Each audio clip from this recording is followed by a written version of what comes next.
Does one man really make all the decisions in a family? For the sake of their models, economists often ignore the inconvenient fact that the family is not like the same as just one person. We treat the family as one unit, assuming that the family makes decisions as if it were just one individual. The paterfamilias, the head of the dynasty, decides on behalf of his spouse and his children what the family consumes, who gets educated and for how long, who gets what kind of bequest, and so on. He may be altruistic, but he is often omnipotent. But as anybody who has been part of a family knows, this isn't quite how families work. This simplification is misleading, and there are important policy consequences from ignoring the complicated dynamics within the family. We already saw, for example, that giving women access formal property title is important for fertility choices, not because it changes her view on how many children she wants, but because it makes her views count more.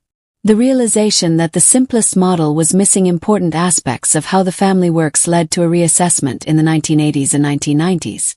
Family decision-making came to be seen as the result of a bargaining process among family members, or at least between the two parents.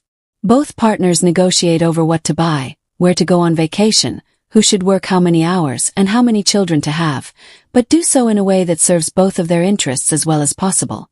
In other words, even if they disagree on how the money should be spent, if one of them can be made happier without hurting the other one's well-being, they would make sure it is done. This view of the family is usually referred to as the efficient household model. It recognizes that there is something special about the family, its members, after all, did not meet just yesterday and are presumably tied together for the long term. It should therefore be possible and in their interest to negotiate over all their decisions to make sure that they do as well as they can as a family. For example, if the family runs a small enterprise, be it a farm or a small business, it should always try to make as much money from it as possible, and only afterward find a way to split up the gains among its members. Christopher Udry tested this prediction in rural Burkina Faso, where each household member, the husband and the tell us how you liked the story. And to watch the next part, please like and subscribe to the channel.